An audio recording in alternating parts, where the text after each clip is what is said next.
If they are willing to strive, they can cross all the limitations created by themselves, created by their genetics, created, even imposed by the nature. Even those limitations you can cross. Oh! Just taking my lap. Just taking my lap around the room. It's a solo mission today. And that means it's a sad day. Not! Yeah! Today is Guru Purnima. Is that the name of the day? It's apparently the day of the guru. You got a little liquid on your stash. Some water? Suspicious. He's been drinking. It's the day that Shiva... Oh wait, maybe that's how far I got in the video. Just stopped. It was like, it's the day that Shiva... On this day, Shiva... And like, that might have been... yeah, I mean, we know nothing about it, so we're Yeah. watching the video that they recommended on Isha website. Yes, because we're planning on doing the Sadhguru's event tonight. Yes. Yes. And the video is called When the First Guru Was Born. Let's learn. Whoa. Purnima means a full moon day. Every full moon day that happens, 12 or 13 full moons that come in a year, each one of them have a different quality about them. Most people today living in cities, they don't know which phase of the moon it is right now, they've completely forgotten. Today is a new moon day, don't look up, there's no moon today. Because today is a new moon day, or in America they call it no moon day, very literal. We call it new moon as well. Which phase of the moon it is, most people do not know today because blazing lights, noises and this and that, nobody pays attention either to the sky or to their own body. If you look up into the sky, for sure you can know. Or if you close your eyes and look at your system, you can know what phase of the moon it is, because with every phase of the moon, the human system accordingly behaves mildly differently. That is so cool. Yeah. Because you… There's the thing that always happened in, like, even very people who are not at all concerned with this type of path, like, would talk about, like, oh, everyone's driving weird, it's a full moon. Yeah. You know, like, yeah. and there's that thought, like, is this all in people's heads? You know, is this like a placebo effect type thing going on?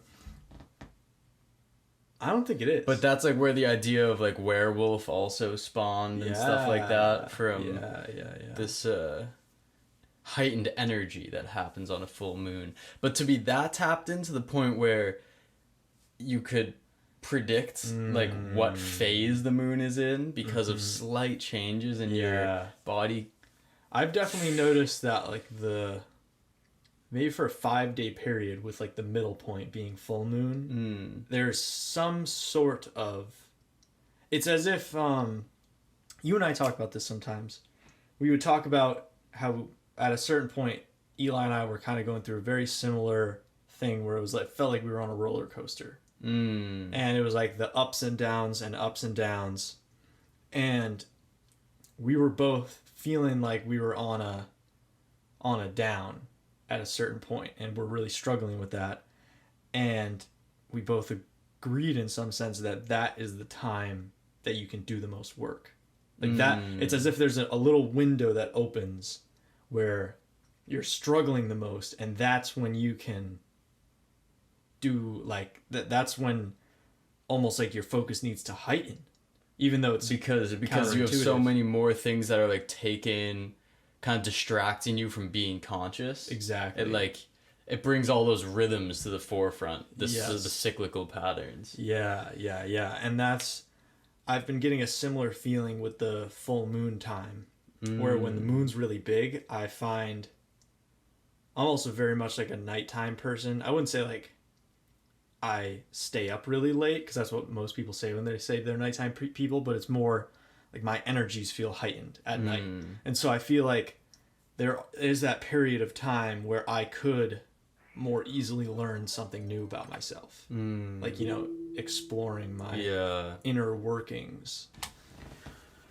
This much you know, that on a full moon day and a new moon day, if you were a sailor, you would for sure know what's happening around you, because the very oceans are rising on this day. So cool. It's a huge body of water, it's rising. If you look at this planet as a body, this water body that we call as ocean is covering over 70% of the land or the area.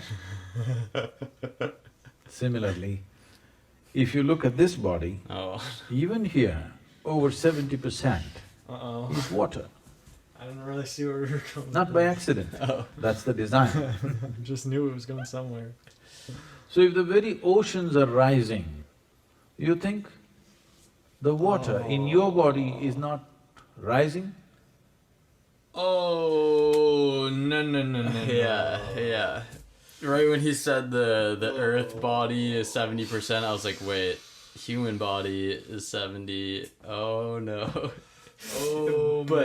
But I loved how he said, and it's not by accident, that's the way it's designed. You know, as if like it's so easy to think of nature and evolution and stuff as kind of this like happy accident that's like getting better at survival. But it's like there's so much design inside of that. Oh my gosh. That it's like unbelievable design. Yeah. It's amazing. But yeah, literally the liquid in you is rising similarly to the ocean. That lands with me pretty nice. Never thought of it at all. But I want to know, like, his interpretation now. What interpretation? Like, what does that mean? You know, water's rising in your body. Yeah.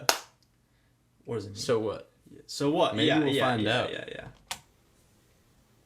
The water in the ocean is laden with salt. Salt does not mean just the salt that we use, variety of things which we experience as salt. But the waters here have a more complex mixture. This is a more complex soup than the oceanic soup. Whether you made a great soup out of yourself or a lousy soup, that depends, but still it's a very complex soup. There just salt water rises. Out of this, ships will go, many things are launched, various things happening, the life changes in the ocean quite dramatically on this day and on the full moon day. The same is happening here. But… Pause for a second, how… He just goes, the life in the ocean is changing very dramatically on those days. Has he ever spent time in the ocean?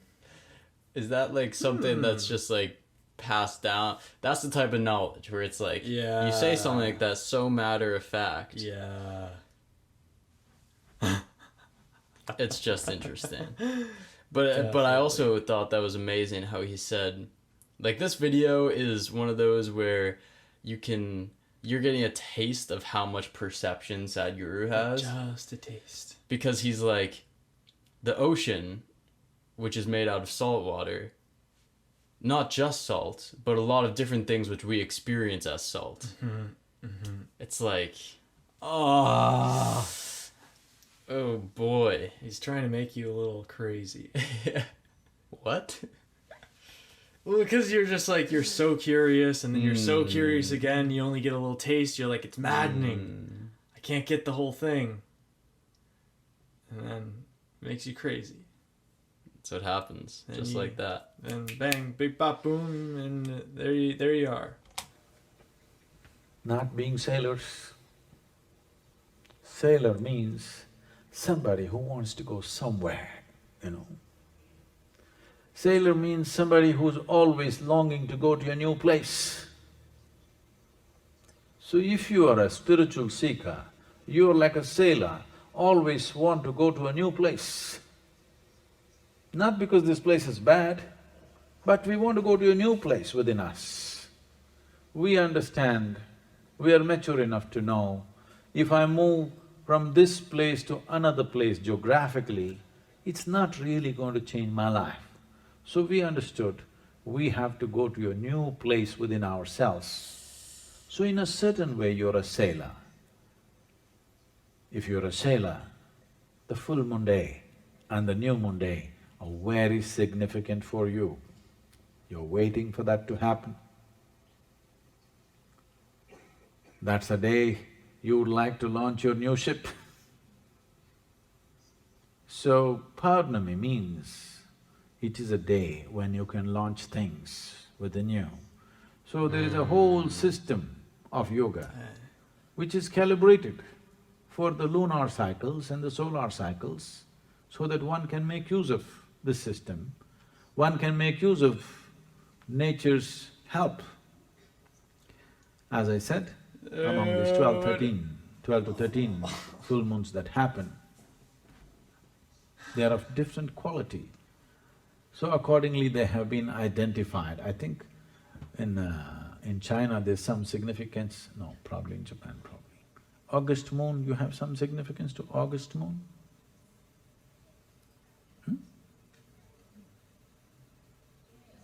There is.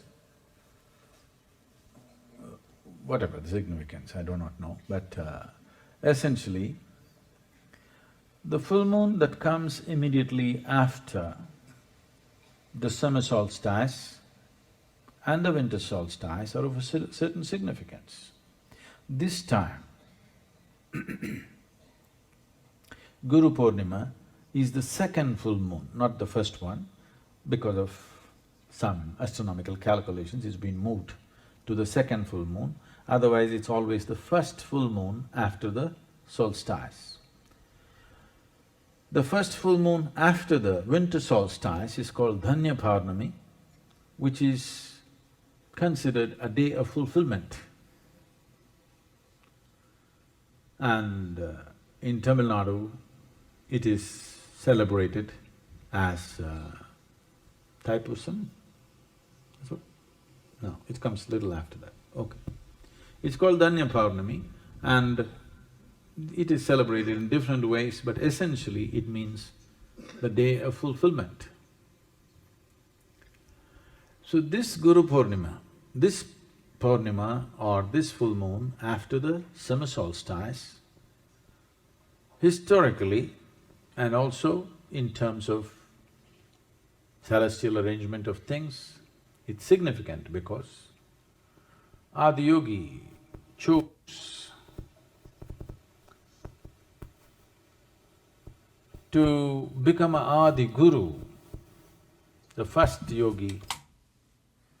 I got a little preview of that, and then I didn't keep watching, probably because I wanted to wait until this.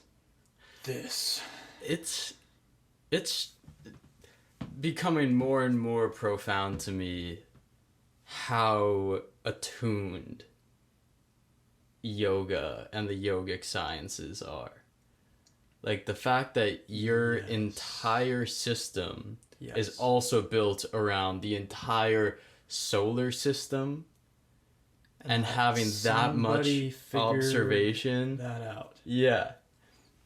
And like it's just making me think of if you didn't have all these distractions and stuff, that type of thing's probably a lot more obvious. For example, you and I, this winter, I feel like would go outside at night and meditate all the time. And we'd be like up on the hill where we used to go to, and I would always know what moon cycle it was. Because it's like, how well can you see when you're walking at night in the woods? And it's like, if you're just like a wild animal, if you're out in the things, not consumed by like the comforts of life, you will know, and you'll probably become more attuned to it. I heard Sadhguru or someone else say one time that anyone who spends a lot of time in nature knows that there's a shift in natural life during a full moon.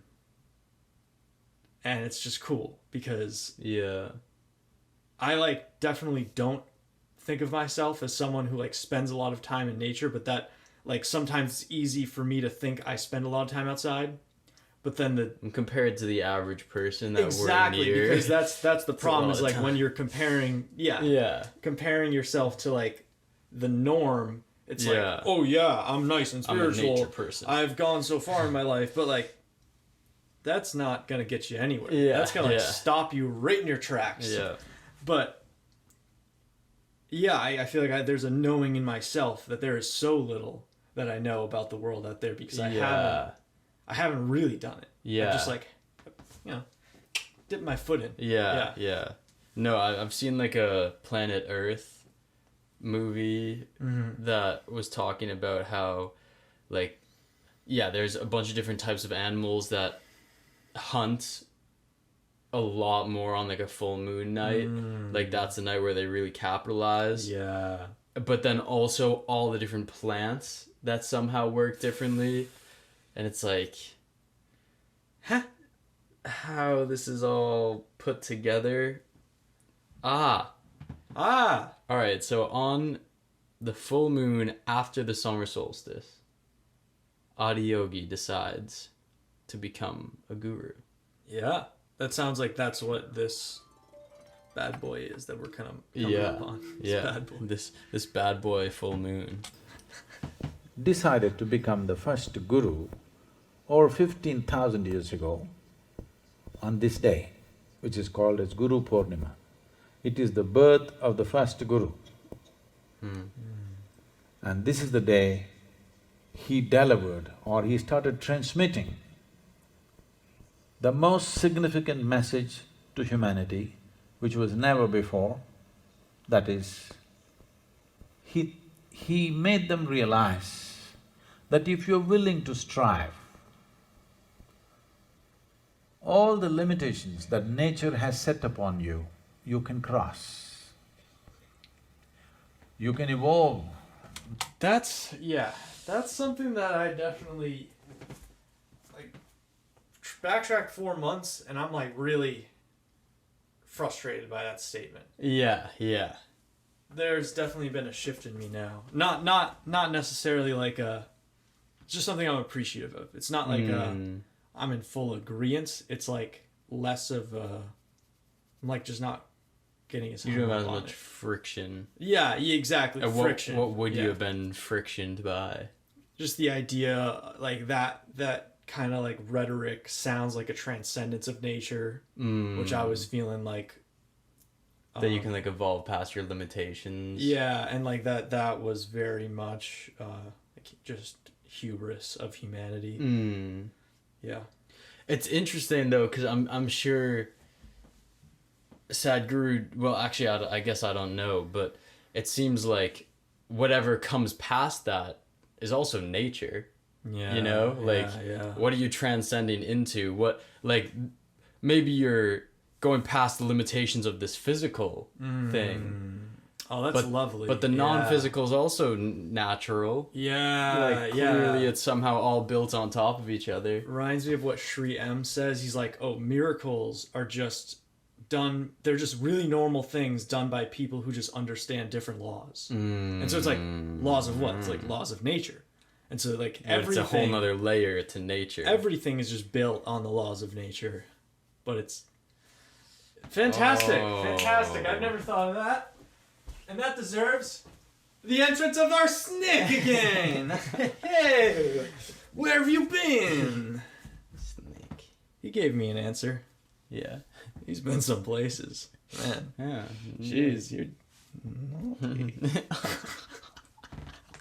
Please stop this. Beyond your present limitations, if only you're willing to strive and do the needed things within you. Till then, And even today, largely most people believe that this is the way I am made, this is either God's will or my father's mistake. That this is the way I am, I can't do anything about it. On this day, Adiyogi introduced this possibility to humanity and said, if you are willing to strive, I will give you a science through which you can go beyond all limitations that are considered human limitations. Even today, when people use the word human, most of the time, when people use the word human, they are not talking about the immensity of being human, the power of being human, the possibility of being human. They're talking about the limitations of being human. When somebody says, oh, I'm only human, they're talking about how I'm limited. Oh, that was delicious.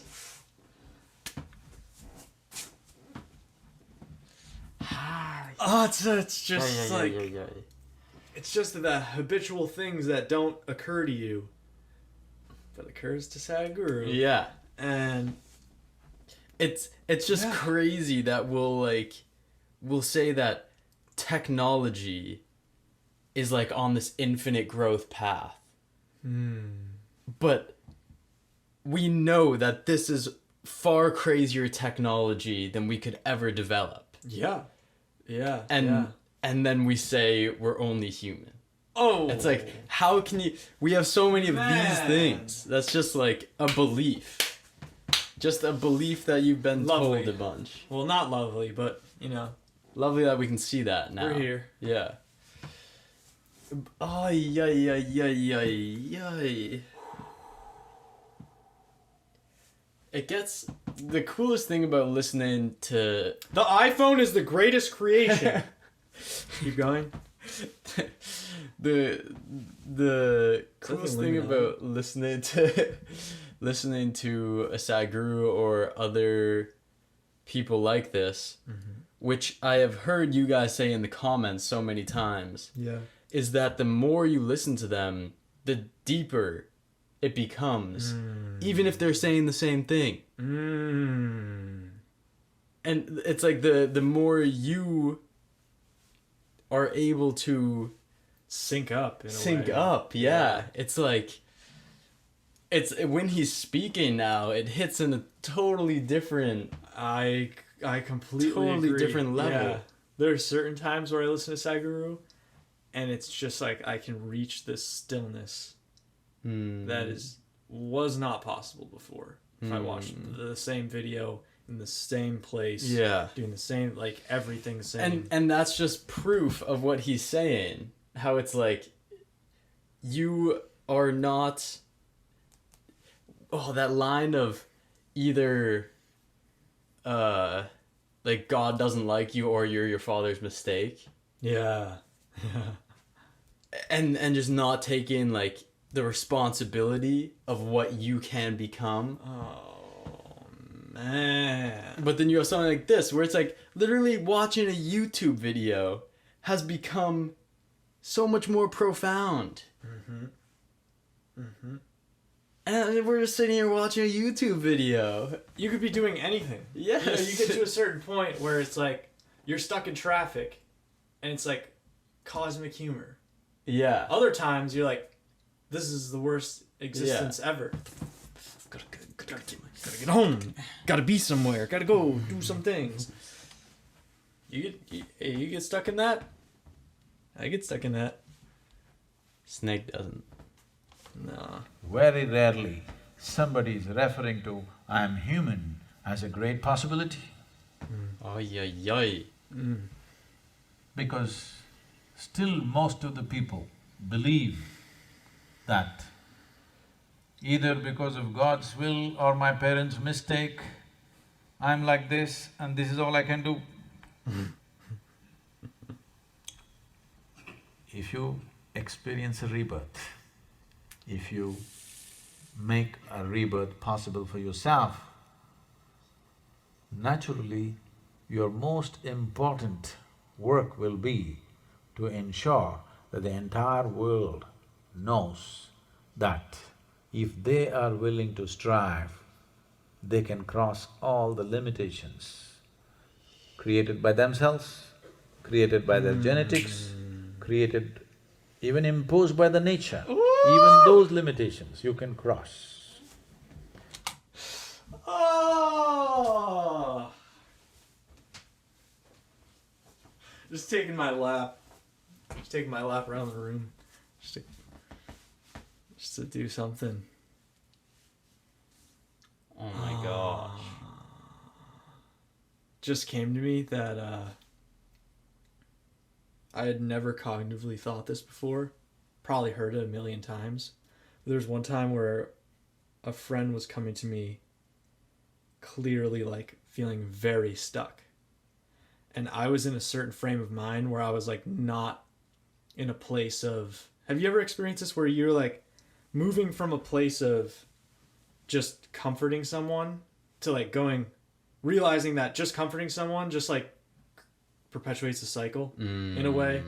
Like it helps them and then they just roll back in and they come because you comforted them last time and then you comfort them again and then they roll back and they come back into the cycle. There's certain times, and this is a place that I'm moving to, where I'm realizing that comforting someone when they think they need comfort isn't always the way, at least for me. And so I was in that sort of frame of mind, and they were like coming to me with these that they were just like clearly not necessarily coming to me, but just like approached me and had all this stuff.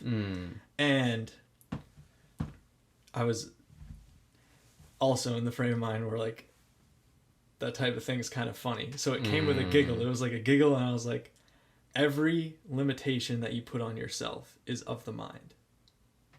Is like from your mind. And I had never... It's like, how many times... You've probably heard that or things like that sometimes, but then there's a difference to when it hits you. Yeah. It's like... Yeah. It's like a train's coming and you hear the... I didn't even come up... This is good. Didn't even come up with that whole thing before I started saying it. It's just pure luck. Yeah. It's the train's coming and you hear the horn of the train. It's like Sadhguru says, every limitation that you put on yourself is from the mind. Say he says that. Yeah, you're like, what's that? Oh, cool, yeah. And it's like, sounds a little bit louder. Boom! It just hits you. And that's like exactly what happened when I said that. It was like, I said it, and then I was like, I can't believe I just said that. Yeah. Like, that's crazy. First of all, that's like I'm not comforting this person at all. Yeah, your friend's like... At all. Yeah. Jerk? Yeah. Which is also cool. It's like feeling comfortable with saying something like that and being perceived as a jerk. Yeah. That's probably the most difficult thing for me lately. Yeah. Is giving someone something that comes from more my essence than my personality. And that's more what they need. And they receive it, but they don't like it. And it's like, it takes a certain amount of courage for me to work up to that. Yeah. Because I want to be the one that like makes them feel instantly better. That's like what your ego wants. Exactly. Yeah. Because then you're the one making them feel better. You're the hero. And also the scenario is de-escalated, so you don't have to deal with that scenario and put all this energy into it anymore. Whereas, if you say something, they don't like it, you just go deeper. Yeah. You know? Yeah. Well, that was a ride. The limitations on a train of life and death. We're on the train now. Cross if one is willing to strive for it. He just said... So on this... Rewind. The limitations of life and death one can cross if one is willing to strive for it. Yeah. So on this day, which is called as the Guru Purnima, this message was delivered. So it's very, very significant because back. this made human life into a possibility, a limitless possibility, rather than being some kind of a trap of being one more kind of creature on the planet. So we must celebrate this. Hey, who's this Adiyogi guy anyways? Shiva. Wow. Imagine being that first guy who's first lady, whoever it is, who's first human. 7 disciples. Yeah. Who's just told this. And you're like, you're like, bullshit! yeah, all right.